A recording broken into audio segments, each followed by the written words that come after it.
Dude, Air Rojas, you got one of the coolest nicknames in baseball. Yeah, for me, it's one of those things that it happens with a play. I ate a play one day, and I mean, it happens to be one of the best seasons that the Marlins had the last couple of years, last decades, and I feel like that kind of started the season off. I remember I had a great series offensively, the first series of the year, and I like kind of wrap it up the series with that play. Like I step on second base and I jumping over like Bryce Harper, and someone took a picture and they sent it to me like right after the game, and I feel like that was an opportunity there to do something special. I like shoes. I like Michael Jordan, and I collect kind of that's my thing. I collect Jordan shoes, from the first one that he used with the Bulls to the number 14 when he won his last title. So for me, that's a connection there. And when that happened, I was wearing a Jordan 1. So I felt like it was an opportunity for me to create something special. Dude, you couldn't have said that any better. It made for a sweet logo on your shirt and everything else that you rock. Like you said, big Air Jordan guy. And I know whenever you're listening to this, the number's going to change the answer to both of these things that I'm about to say. But how many Jordans do you have right now at this moment? Well, I have around the other day I counted, and I have a 171 to be exact right now.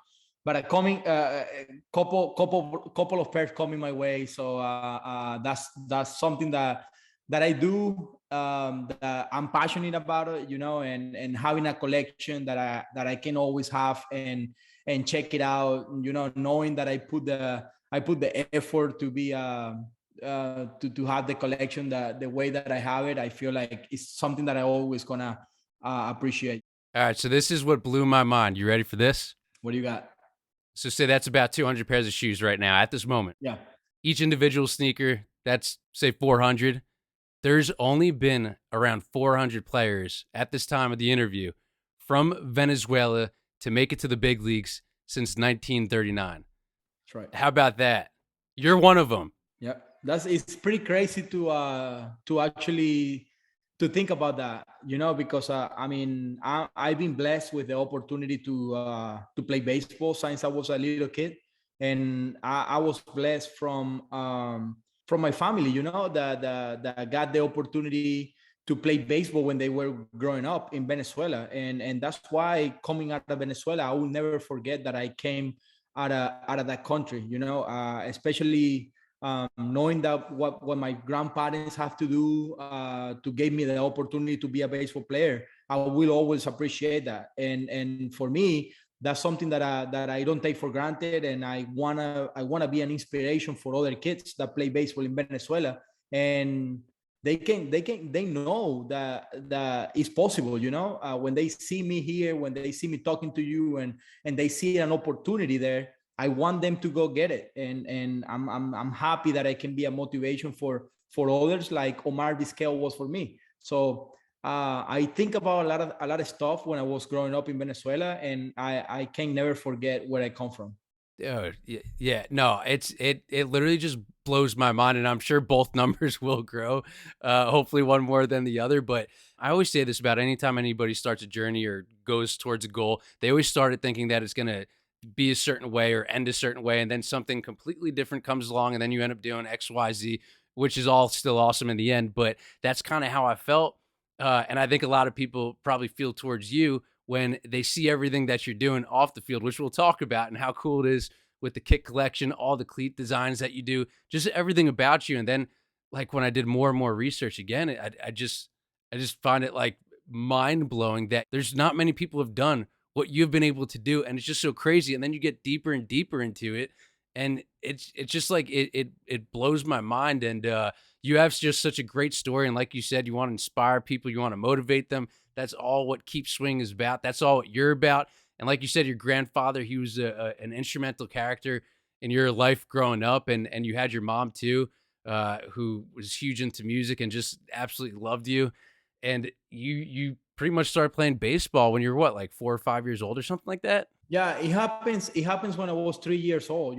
They took me to the baseball field because my grandparents were attending to games because my grandfather was a pitcher at the time, and the whole family was kind of playing together. You know, my father, my uncle, my grandfather kind of play on the same team, and they always gave me the opportunity to be around the atmosphere, the baseball fields, and late nights, night games, and I feel like that kind of made me fell in love with the game. Even when at the beginning I didn't like it because I was getting hit by things, like I was trying to be a catcher in one of these pickup games with other kids when I was like 5 years old. And I mean, I was standing too close to the hitter, and he hit me with a bat right here at the top of my eye. So I mean, all the stuff I remember, and I think it made me the person, and make me fall in love with the game, just to keep getting up over and over. Like when I was a kid, I didn't like it. I felt like I was nervous to go to the ballpark, and all that kind of stuff you have to overcome to actually like get to love the game. And for me, it was a great opportunity that my family loved the game, and I'm glad that they took me to the baseball field, because it gave me something like to really look up to, and I always want to get better. So I wanted to get better when I was a kid, and I continue to do the same thing. And you signed when you were 16 years old in 2005 in November of that year. And then you started playing with the Reds in the following year as a 17-year-old. So like, dude, you've literally been doing this your half of your entire life. And then after this year, whenever you listen to this, it'll be more than half of your life. So you've been doing this forever. And you also took school seriously too. So you were thinking about doing engineering. So before like kind of hopping into playing for the Reds in the minor league system, like you took schooling serious also, and I think that's a very important message and something that you share, because it's not just all about playing a sport when you come from a country like Venezuela or anywhere else like the Dominican. It's like you got to be well rounded, and that's what you always try to do.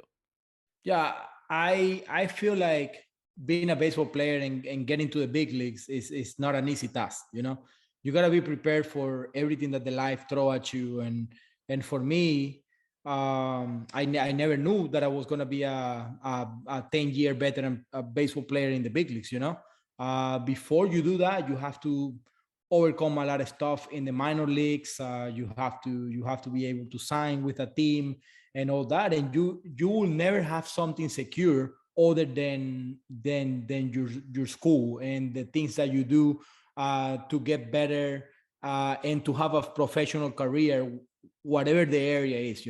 I was blessed, like I said, with the talent of playing baseball, but I will never say that I bank all my life on that. Because it could have been another like short career of a baseball player, or 4, 5, 6 years, and then I'm out of the game.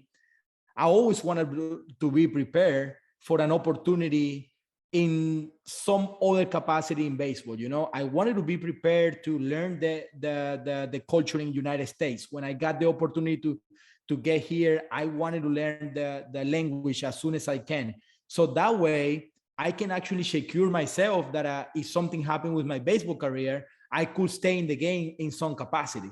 So for me, it was really important to adapt to the new culture, know what I need to know about United States, and know what I need to know about the baseball in general. So for me, it was more than just playing. I wanted to be prepared for anything that the life throw at me. That's exactly what Gleyber Torres had done too. And he came over. He was like, "Yo, I speak Spanish, but I want to learn the language of English, what everybody speaks in America, because I want to be able to understand what's going on. I want to be able to get those branding and marketing deals and just really jump into the culture, because it's like it's nuts, because you come from, and again, for anybody who doesn't know, Glaber's from Venezuela, but so you come from Venezuela, and I honestly have to do a better job at this with diversifying the guests who come on the show, because for the most part, everybody seems like they've either been from the U.S. or Canada. But for anybody who's listening and watching this, like just kind of give them like a little taste of what it's like coming from a completely different country and then coming to the United States to play professional sport. Because a lot of the kids and dudes who we've had on the show, it's like they signed for hundreds of thousands of dollars. They signed for millions of dollars. They're going into another ballpark, maybe down the road or a state over, but that's not the case when you're coming from an entirely different country like yourself. Yeah, for me, it's important for the people to know this because we're coming to not just a different country, we're coming to a different culture with a different language. And we do that when we're really young. You know, I got my first opportunity to come to the United States when I was 19 years old. So imagine a kid 19 years old, just like barely being away from their family and have to come to a different country when I didn't know anything of the American culture, and have to stay in a hotel room with a roommate of mine it was from Dominican Republic. Like, have to meet new people and all that stuff. It adds up to going to the ballpark and compete for your job. You know, because I mean, it's not just surviving. You know, it's not just like living life. It's that you have to go to the ballpark and you have to perform every single day, knowing that you're not eating the same thing that you was eating in Venezuela when you come up, and all that transition, it actually like make you understand that a lot of players who coming from a different country have to go harder than everybody else. You know, like we don't get drafted, we don't get well, some guys get a big bonus, you know, and they have like a little bit of a I'm not gonna say an advantage because it's not fair to say that because they have talent and that's why they're giving a lot of money. But you're always gonna feel like a little bit of comfort if you got, you know, a big signing bonus and you got an opportunity to play in front of other players. But I know for a fact for Gleyber and and Ronald Acuna and Andrew Inciarte and all of those guys that had a successful career in the big leagues, we didn't get a great bonus. You know, we have to come to the United States and actually like work our way through and make a name for ourselves. And I mean, I couldn't do this by myself. The Reds gave me a great opportunity, great coaching staff. They believe in me. They always saw something in me that make them believe that I wanted to, that I was gonna be a great player, and that's why I'm here today, man. Another thing, I keep on saying this line, what blows my mind, but like you're talking about always getting better and the Reds giving you a chance and always just trying to go out there and just go to work. 6 years, 6 years in the Reds organization. You didn't even see a full entire season of AAA up until 2012, 2013. So you spent 6 seasons going up to the AA level. Like, dude, that defines keep swinging. You just kept on going, kept on going, kept on going. Because right now, at this point, after 6 seasons, you've also spent a handful of years playing overseas. So you're playing pretty much around the calendar year. So, like, what kept you going at that point? Because now you're 23 years old. You've been doing this. You signed your deal when you're 16, and now you're 23. Just what kept you going? Because that says a lot about you, who you are as a person, your work ethic, and just your drive and your persistence and your unique ability to have the horse blinders on and really focus in on your goal and your dream. Yeah, I think it was people that you always believe in me, and I had an opportunity to contact them when I was down. You know, I was down in a lot of moments. I remember a story that I can share with you. I was in Double A one year. I was 21 or 22 years old already. I was playing for the Pensacola Blue Wahoos, Double A affiliate from the Reds, and I wasn't even playing every day. You know, because I have a guy like Billy Hamilton killing it that year, playing shortstop in front of me. He stole 100 and something backs. Something that he was doing, it was unbelievable. I was blocking AAA with another guy that plays in the big league for a long time, Didi Gregorius. They have a Zach Koser in the big leagues that it was the shortstop at the time. Uh, John Prospect and just receiving an opportunity to play, he was doing really well. And I felt like I was in the limbo, you know. I could have been released at the time. I don't know. I always have this courage of like talking to people to ask them and understanding where I was staying, because at the time I didn't know where I was. I wasn't playing every day.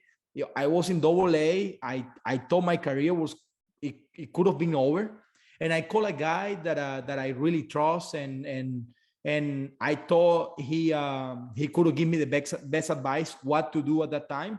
And Jorge Velandia, he's assistant of the GM right now for the Philadelphia Phillies. Jorge and I played together in Winter Ball, and he gave me this advice.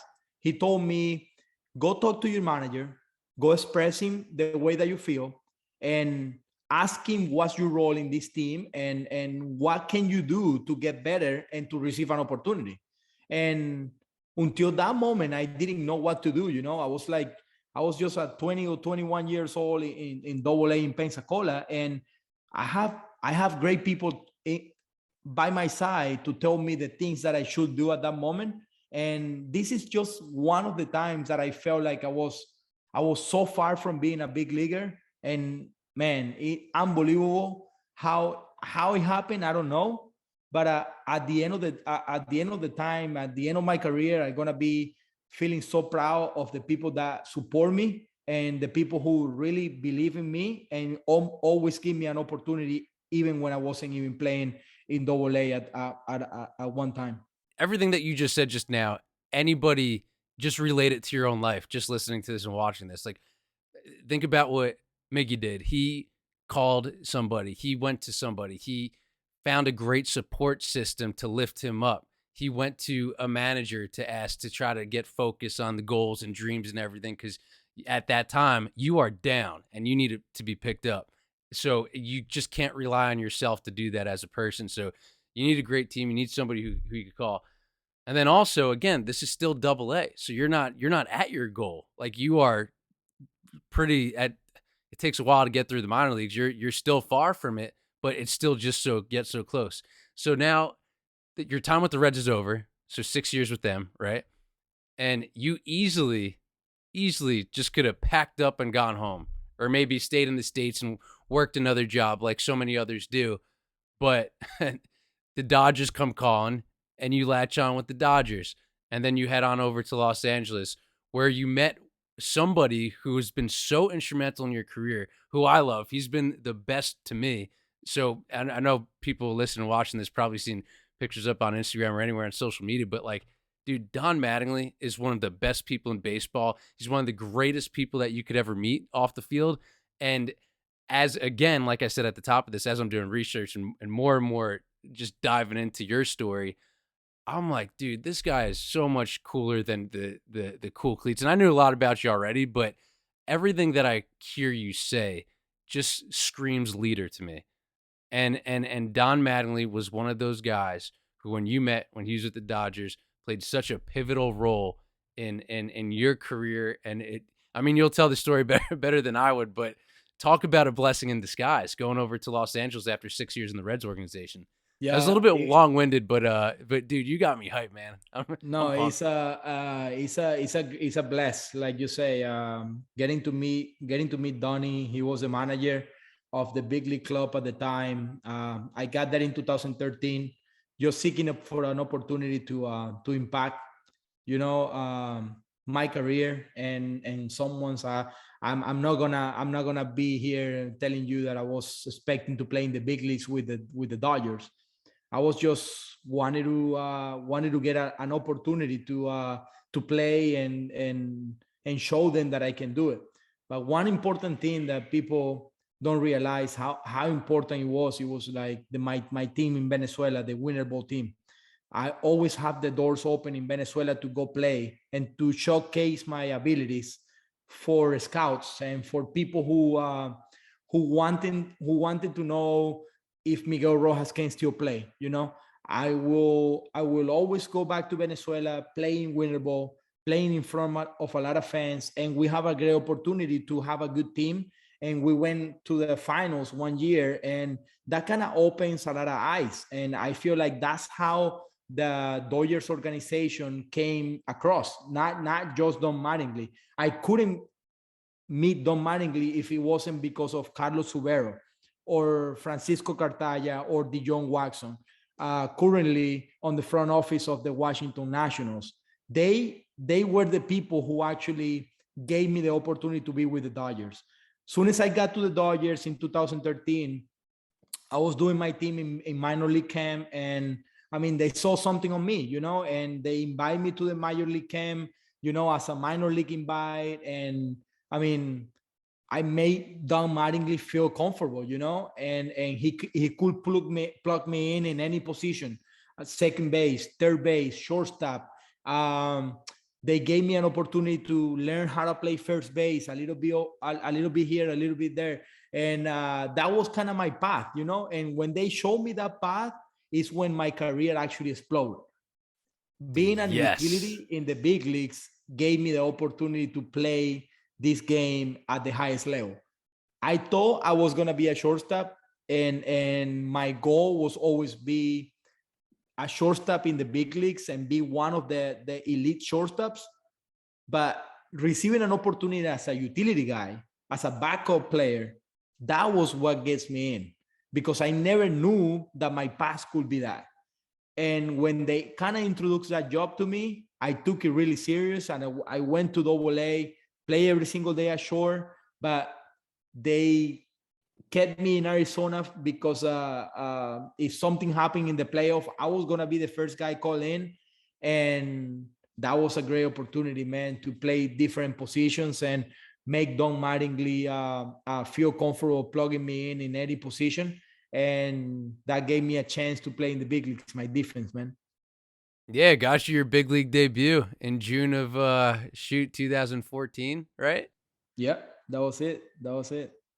Yeah, so think about that. So you go from 2012 with the Reds, uh, basically double A, and then next thing you know, you were able to identify your skills, be valuable, be versatile, and then you're in the big leagues just like that, and came in as a defensive replacement, and then later on you got your first hit. But it's just so awesome because again, you easily could have just packed up your bags and gone home after playing 6 years in the minors. And dude, this is what I love about you. This is awesome. Like, you just again, like I know I said before, define keep swinging, but like you just did not give up on your dream and you had your horse blinders on. But once you did get to the big leagues, I mean, how are you celebrating? I know people back home are probably throwing parties for you left and right because again, not that many people from Venezuela make it to the big leagues.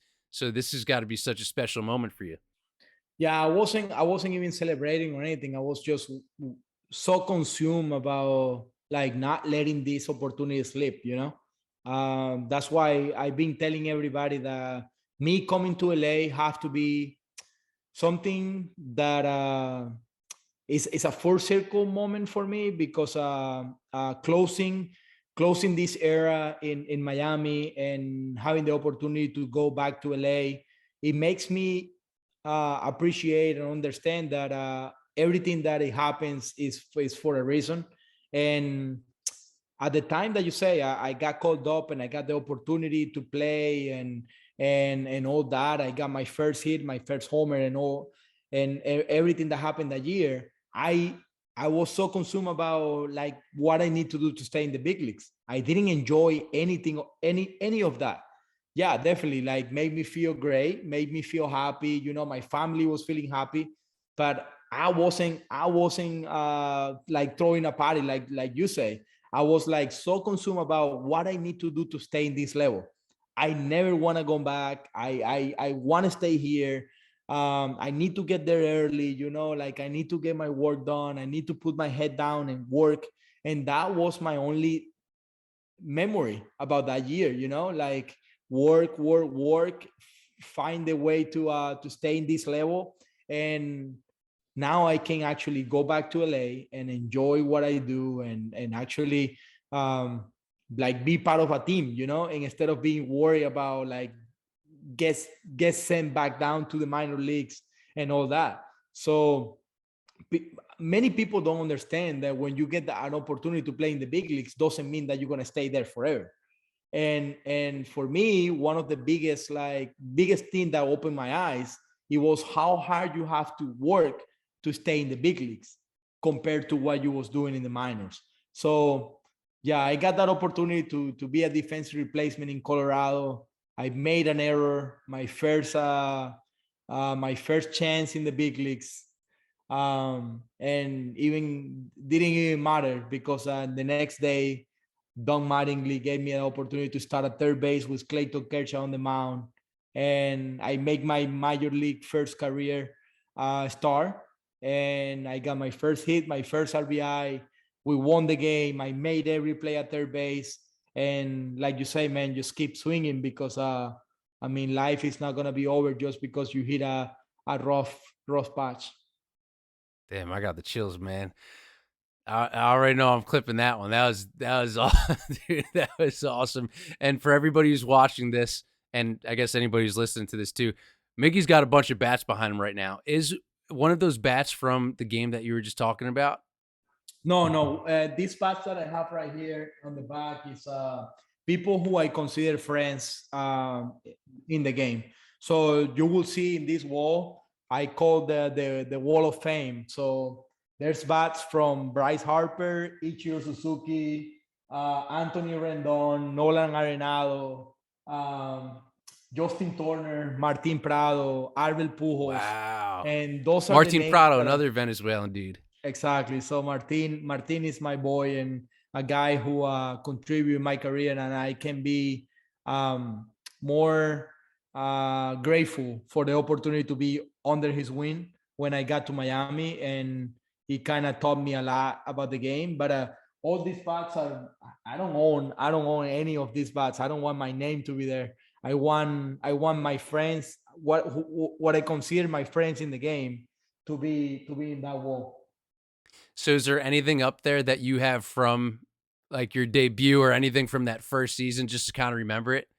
I know you're a humble dude. I know you got the jerseys up top, so that actually, Well, yeah, I got the jerseys on top. You yeah, guys can see the number 72 there. It's from yeah. the There from you the go. playoff. But from my debut, all I got, I think, is a baseball that I collect when I got my first hit. Not that many things from that day. Like I say, I feel like I wish I could go back in time, man. You know, something that I regret, and I can't regret it anymore because life gave me an opportunity to go back to LA and actually leave that again. Leave to put a Dodger uniform again. Is that I was so consumed about myself and what I need to do to stay in this level, what I need to do to help the team, that I didn't enjoy or I didn't collect or recollect anything that it was happening to me personally at the time. And I think that that is because I'm unselfish, and I will always think about the things that I need to do to stay in the game instead of focusing on, okay, this is, I need to hold on of this, like I don't have Yeah, like the first ball, or I don't have the first lineup. Like I couldn't care less about that. I was caring about, man, it took me so long to get to this point. I don't want to give it up.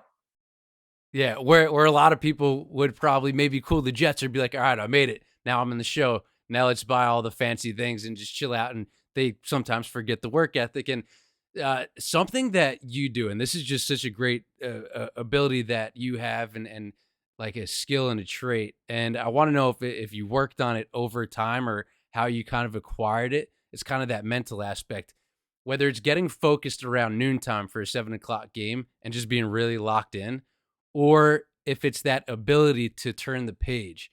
So when you're leaving the ballpark, kind of like what you were saying before, you were in Colorado and you had an error, and then the next day you got the call, and you just had that ability to not dwell or linger on something from yesterday or something from the past. Just like how that all developed. Did you work on it a lot? Because that's something that is a great trait that you have that can apply to anything for anybody who's trying to do anything. Yeah, no, I my biggest advice to people listening to this is to find some help, in some people that you really trust and you really believe that they're close to you and they're helping you.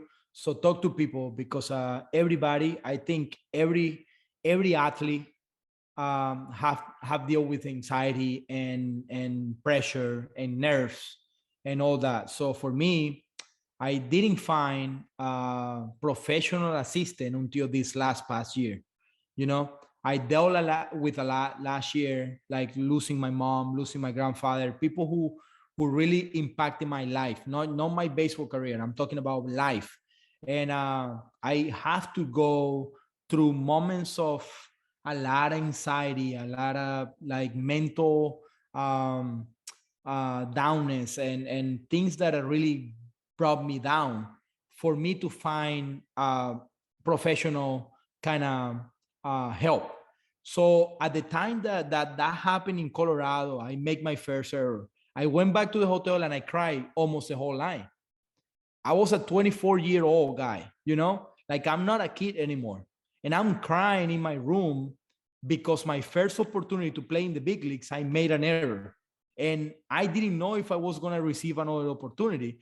But at the time, I didn't have another choice than talking to my family, talking to my wife, talking to people that cares about me for me to actually get over the hump and be ready for the next day, for the next opportunity.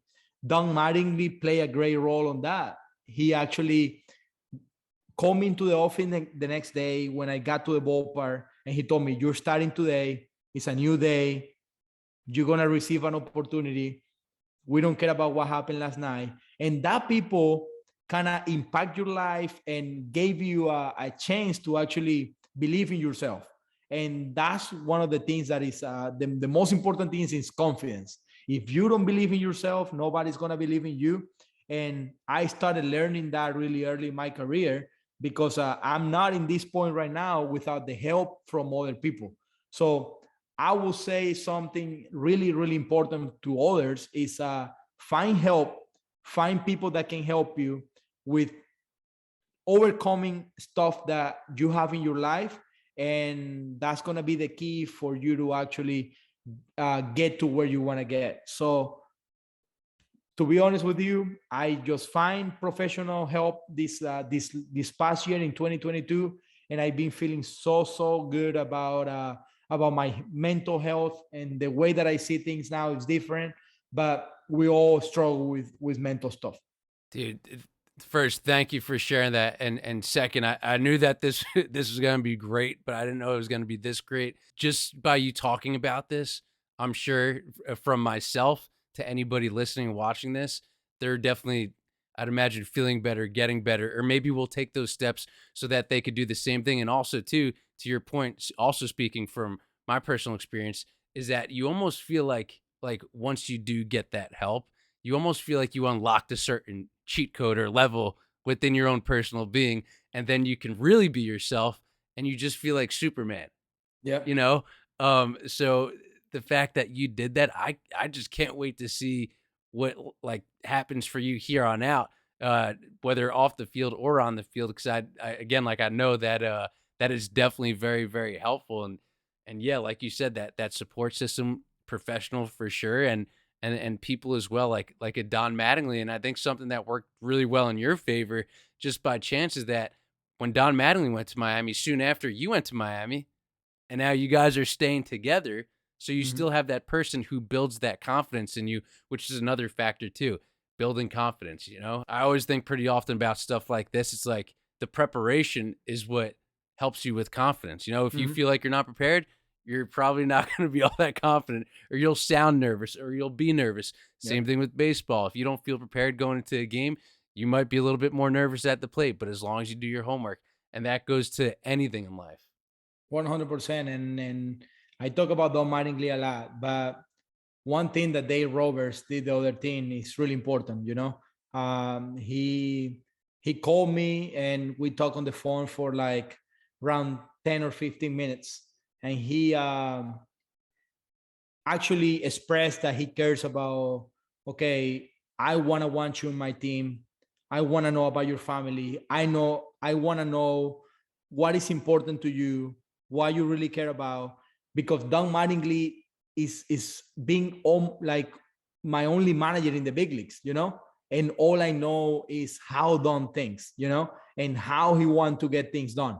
And now I'm gonna have to play for a guy who can be completely different, and getting an opportunity to talk to talk to Dave and having a conversation from 10 to 15 minutes make me feel so much better about everything that I'm gonna do uh, with the Dodgers organization, because I get to start a friendship and a relationship with a guy that I'm gonna play with now, and not just that gonna play for. You're looking to be an extension of the manager on the field, and having the opportunity to get introduced by a guy like Dave Roberts that has been there, done that for a long time now, won a championship for LA. I think that's going to be important, and it's something that I'm looking forward to do. Dude, I love to hear that. I'm sure everybody does too, because I'm a firm believer that if you're a leader, but just a person in general, like I want to know how you're doing, how your family's doing, how the holidays were. I get that you, Miggy, I get that you're a baseball player, but like I care more about you as a person, which is why I reached out, because I'm like, dude, I want to be able to help share your story as much as possible. I believe in you. I think your message is amazing, and I know a lot of people are definitely getting fired up listening to this, but like that says so much about somebody too, because then when you receive that call, you don't feel like a number anymore. You don't feel like a robot. You don't feel like somebody who could be replaced the next day. Even though we know how baseball is, it's a business. You can be, but at least you have somebody who's actually calling you, expressing interest for 10 to 15 minutes, just letting you know that they're thinking about you and that they care about you. And yeah, Dave Roberts, Micah Johnson, one of my buddies, I referenced him not that long ago, but he had Dave Roberts as a coach, and Dave Roberts, he does that thing. You've probably actually done this before. You may have, when actually you might this spring training, but he has everybody kind of show, or he has them do like a skill, or has them show off a skill, or has them try something completely brand new or a talent. And Micah Johnson was he was told to draw something, or he drew something, and he'll be like, dude, it was the worst drawing of my life, but Dave Roberts gave him a vote of confidence. Teammates like Justin Turner said how awesome it was. And again, even though he'll admit that it wasn't the best, he ended up stopping playing baseball. He took up a career in art, made, you've probably seen this, he's made millions of dollars creating NFTs through artwork. And he always owes and credits Dave Roberts because of that one vote of confidence. So all it takes is one person to step in there, one phone call, all this other stuff to really kind of change somebody's life and have a huge impact. So, dude, I love Dave Roberts. Just all these things that I hear about him, but I mean, what better person to call than you, who you know is a sponge and who's going to soak this up, and you're probably going to pass that on and do that for somebody else one day. Yeah, definitely, and I feel that's what my role is gonna be now that I'm a different player in a different space of career. Like right now, I'm not the same person that I was receiving an opportunity in 2014. We gotta know where we are, and I mean, I have made a name for myself, and in the game around in the game of baseball around players, people know who I am, and now I'm walking in a clubhouse with a different perspective, and that perspective can help a lot of people, and I'm not gonna be the one vocal talking about okay what we need to do to win or anything like that. I just gonna lead by example and let my work ethic and my work and the way that I prepare, the way that I play the game impact others' career. I want like guys that wants to follow me because of my actions, not because I'm loud or I'm saying something about it. And that's how I feel. Like you just express it there the right way. Like put me in an uncomfortable position to actually gain confidence out of something that I'm not good at. And I believe in that. I believe in confidence. I believe in people who believe in you and give you a high five and pat in the back when you're not feeling great, and that's something that is really important. And I appreciate everything that I got from Donnie, but I'm ready to learn some new people and getting to spend some time with people who have done it a different way. That doesn't mean that it's the right way or the wrong way. It's just everybody's different. Yep, and you got a chance to spend some time with Derek Jeter when you're at Miami as well. So that's another guy when you talk about leadership qualities. So you get to have these conversations with all these people, and you kind of put these bits and pieces together, and you build your own project for yourself. Definitely. Derek impact my life as well, you know, and not just my career, because I talked to him about like being a shortstop and making plays and all that. Yeah. But that wasn't his best advice. His One of his best advice was like, have you sit down and give the opportunity to yourself to meet your teammates and meet everybody in the locker room and know how you're gonna approach them when they're not feeling that good, or when they're feeling great, how they act. Do you take the time to meet everybody in that locker room? That's what leadership does, you know, and that's what a leader really does, you know. Like, you can really approach the same way you can approach one player. You can go and scream at another player the same way that you do to this player. So for me, that was one of the biggest advice that Derek gave me about leadership, that you got to take the time and put the time to learn your teammates, and not just your teammates, but your family, people you want to know, people you want to be around. You gotta first put the time to learn them and get to meet them, so that way you can help them when you need to. Dude, and exactly what you just said too about matching their energy or matching their levels. If somebody doesn't like to speak very highly or doesn't like screaming, don't go over there screaming at them. Speak softly, kind of like you said, know how to approach them because that's a make or break in a conversation where you could be getting better.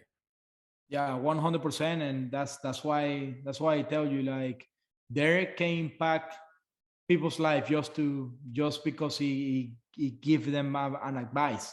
But you gotta be open to learn. You know, you gotta be open to listen to what he say. Because sometimes if you're asking about baseball, he's gonna put it in the simplest way, and he's gonna say, "Look, fastball right down the middle, and you're gonna be okay."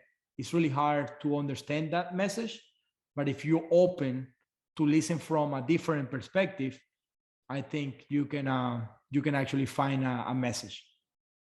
One more shortstop, and we mentioned him twice already, Omar Vizquel. I know you're a humble dude, but when you hit a home run in front of him when he was the coach at the time on the other team, I mean, did that cross your mind at all as you were going around the bases, or did you give you a little smile or anything like that? Because again, that's a dude who you grew up watching, one of your inspirations, and one of the few hundred who have made it from your home country.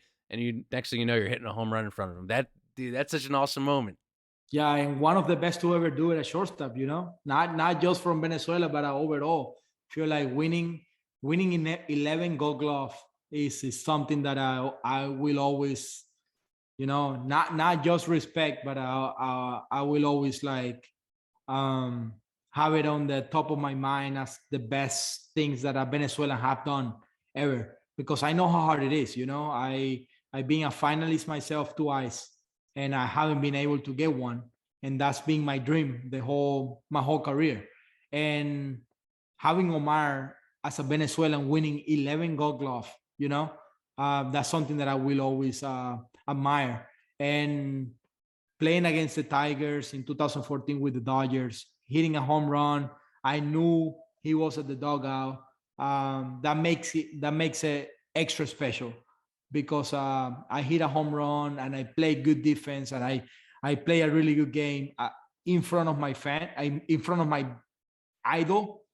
Me being a player in the big leagues, that was one of the top moments in my life forever.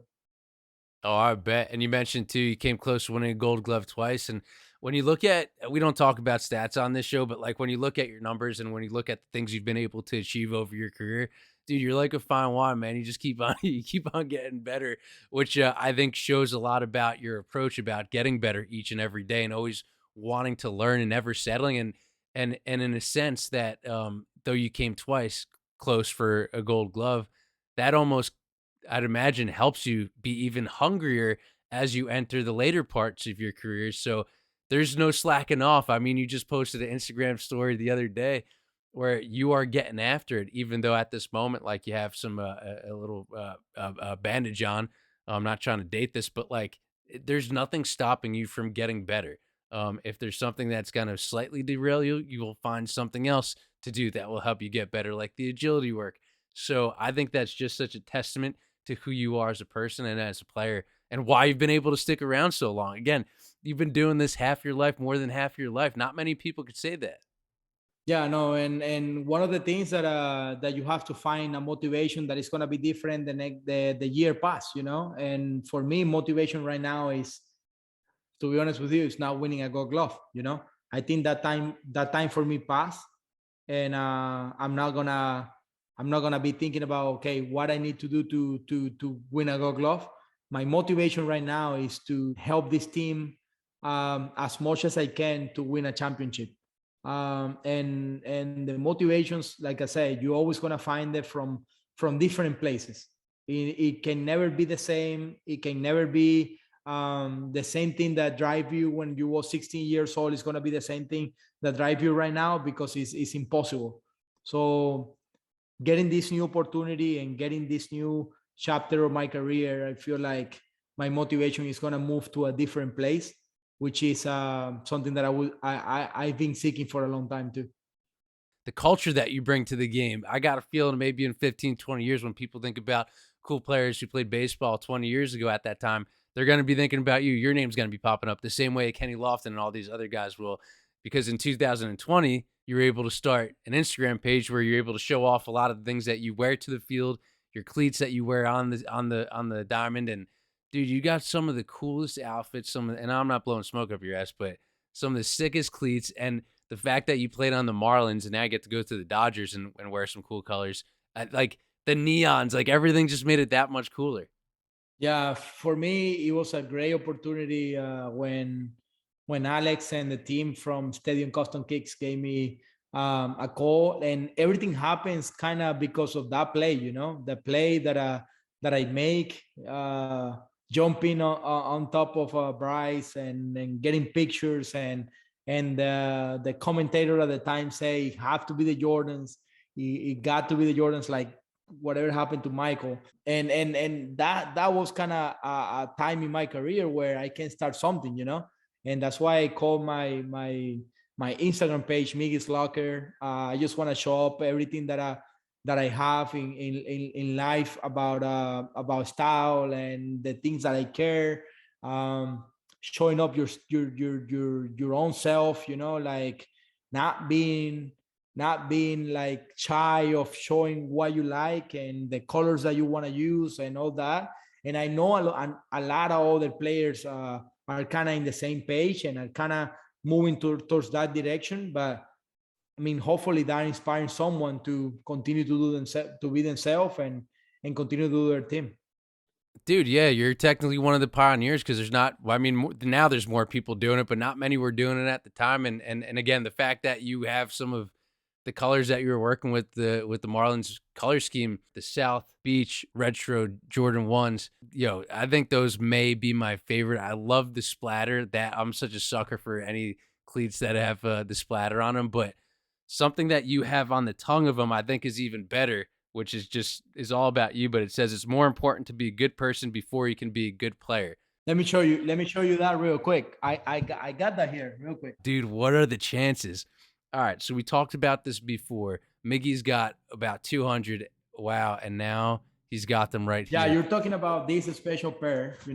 Thank you for busting these out, man. This is Yeah, so for me, it's important that you brought it up, because I mean, people know that I care about people and I care about personality. So here's the message that you just say. I put it right here on my thumb, and Alex and Stadium Custom Kicks, they actually got this idea of putting this message that is more important to be a good person before you can be a good player, which is something that I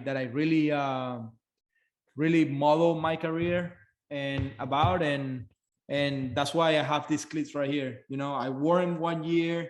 That's why they're all dirty, game worn, but I keep it in this room because it's important for me, and have my logo there. And I mean, there's just special. so sick. And the best part is that you are a good person. You're not an asshole. I think we all know of a lot of athletes out there, and you don't have to say anything. I'll say it, but it could be any sport. They're so flashy and they got big heads, or they could be assholes or whatever. Like, dude, you got it all, man. You got the swag, you got the character. It's like a creative player, for overall just being a good person. Dude, I love that about you. And again, like even shoot, you busted out some other cool ones too, and like Marcus Stroman sent you his cleats too. Like those hadn't even hit the field just yet, and you got them. You wore them autographed. Like I'm sure those are gonna be everywhere too. But what do you do with all of them when you're done playing in them? I saw that you throw them away, but I don't think that's true. I'd imagine that you give them away because you have a lot of giveaways on social media No, too, yeah, I give them, I give a lot of them away to right? people that I care about. You know, they always wanted to have something that is game use. But I mean, I feel like you're are you are you really not looking my whole room? You didn't put a camera in this room? Because let me show you. It's crazy, man. You just mentioned this pair of shoes, right? Oh yeah.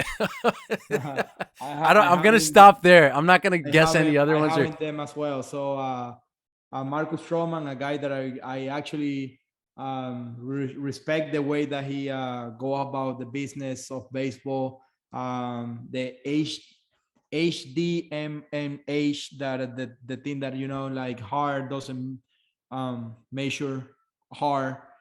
I feel like it's a great message, and he put a comment here to Miggy: keep climbing through all adversity. You know, that's what we're talking about right here. He wrote it down there. I like the color of the shoe, and I like to support people who are like doing new things. Like I'm doing my own new thing with music, and the music label supporting people from Venezuela and gave them an opportunity to have a career. So I support others as well. And with the Sugar Shoes and the brand and the whole story behind it, I feel like it's a great opportunity for me to. I mean, I just wanted to get a pair. I asked them, hey, how can get a pair? I want to buy it, and I want to wear it one day, and I want to support you. And he sent me a game use cleats, that he's made probably strike me out with the night before, and I wore them the next day because I mean, I feel like, I mean, that's what we're here for, supporting others initiative. And if you're sending a good message, man, and you work hard, you deserve everything. dude, I couldn't agree more, and that's what this is all about. Keep swinging, and I teamed up with Kenny over at RotoWear. I know you've worn a bunch of RotoWear Mhm. shirts before, and we send out the shirts too. So I'll make sure that you get one also, just to always kind of remind yourself of that message. If you're down, or if you're working out, if you need that extra jolt, just keep on swinging. And you mentioned the music label too. It's like you're doing so many things, and you're just being of service to so many different people, and it's such a great way for you to continue your mother's legacy, who loved music. I know you got a chance to walk up to her song before, but this is just such an awesome way for you to remember her. And like you said, you're giving others the opportunity to create music, the studio time, who maybe wouldn't have had that otherwise. So I love that. And like, where do you see that going, or where would you like that to go? Because unlike baseball, where you have this 20-year window, music, you could be doing this forever. Right. So for me, it's a great opportunity to give back to my community, give back to my people, and the people who actually need support on, like, just to showcase and show the world their talent. And I feel like what I'm doing, I'm not doing it for any like easy reasons, or not to be successful. I want to be successful at this part of my career as well, like owning my own music label, owning guys who have talent, and I believe in them. I want them to grow, and I want them to get to the big leagues of music. That's what my message to them is always, like, yeah, I can be the CEO, I can be the guy putting the money down and all that, but I want them to take this opportunity and take them to whatever they want it to be. If they want to be a Latin Grammy winners, man, dream up, and go get it. I'm gonna give you an opportunity to show what you can do to the world. All I'm asking for is hard work and discipline. And for me, if they do that, I will be happy with whatever the results are. Dude, you're their Dave Roberts, kind of like the Micah Johnson instance before. You could have something on a on a 16 by 20 that might not look good, but give him 5 years. Next thing you know, like you said, you could be winning Grammys, You and never you're know. presenting that opportunity for them and giving them that leadership. And you get on the mic too. And with John Boy Media at this moment, you're on the Rose rotation, and you're also on a lot of other podcasts too. So there's two things about that. One is your showing your versatility, right? Who knows? Maybe one day you'll get into broadcasting, but also to your showing your personality. And then the other thing about that too is that I've heard you say before that it's not like a Miguel Rojas type thing, like Miguel Rojas. I want you to come to my page, listen to me, listen to me. It's like, no, actually, because at the time and moving forward from the Marlins to the Dodgers, but it's like if somebody listens to this and likes me, well, then they'll possibly like the Marlins, or maybe they'll like baseball, or maybe they'll just decide to go to a game in DC because Miami's there and I'm there. Next thing you know, maybe they're a Nationals fan, that I feel the same exact way, especially with this type of stuff too. So the fact that you have that mindset and you're open to stuff like this is also extremely beneficial for you. Again, like you said, the sport, teams, people in Venezuela, if they're listening, watching this, people in the United States, Canada, you're doing it. You're doing it all. Yeah, that's my main kind of target and my main priority is doesn't have to be about you. Like you have to be supportive. You have to think about someone else. Like if you think about you and all you, I don't think things are gonna come to you the way that you want it. I always wanted to help the organization with the Marlins, the community, bring some more people to the stadium. During COVID, I had an idea, like a lot of, remember in Instagram, a lot of people were throwing live, Instagram live, because everybody was at home and the Instagram live were really high. And I had this idea of like talking to my teammates with the Marlins to keep fans involved, with the team and with the organization. We don't want to lose any fans. We want to be part of that. And we created this the clubhouse kind of idea that we bring teammates with me in a podcast kind of thing, and we did that for a YouTube channel for a full year, and that was an idea that came from myself with like the people who works on social media with the Marlins, that believe in me, that believe in the idea, and we did that for the full year to keep fans involved. So that was always be my mantra, like keep people involved and you're gonna actually shine, because you're giving someone else an opportunity to showcase themselves, like you're doing with me right now. Like you want to show my story, and I will give you everything that I have for you to be successful, and hopefully we can actually impact a lot of people's life with this podcast, and hopefully they listen to, and hopefully they share with people, and hopefully they can actually learn something from today. So that's my mantra, and that's why I'm doing this today. Dude, you got me fired up. All right, so everybody out there, I want you to be able to follow along Miguel's journey and see all the other awesome stuff that he does. Because I'm going to say this because I know that you're not going to say it, but to your point about the community and just being engaging with the audience and stuff, and the Instagram live, you had an Instagram live the last day as a Marlin. It was so raw, so emotional.